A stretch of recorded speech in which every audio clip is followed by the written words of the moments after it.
The one thing we're doing, which we should try to avoid, is we are actually always repeating ourselves. We're calling that same code, we're executing the same code 3 times here. Now, we should try to minimize the code where we repeat ourselves. And to be honest, this will become easier after the next module, where we learn how to loop through code and therefore repeat it automatically. But one thing we can already do is we can define a new function with the def keyword, which is get user input.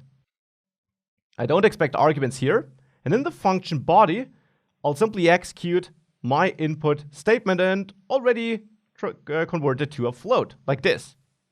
Now, obviously, the value we get here is not useful inside of our function. So what can we do? We can return the value.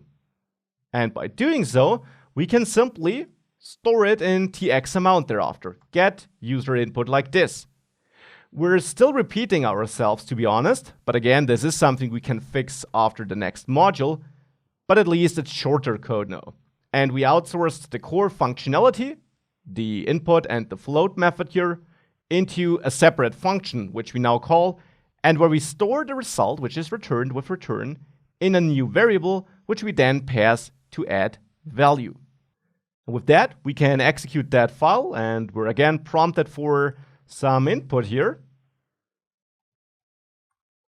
And as you can see, this still works as before, but we got leaner code. We're repeating ourselves less, and that really is something you should take with you. Try to minimize or totally avoid repeating yourselves. And we're again using a function, this time again with the return statement.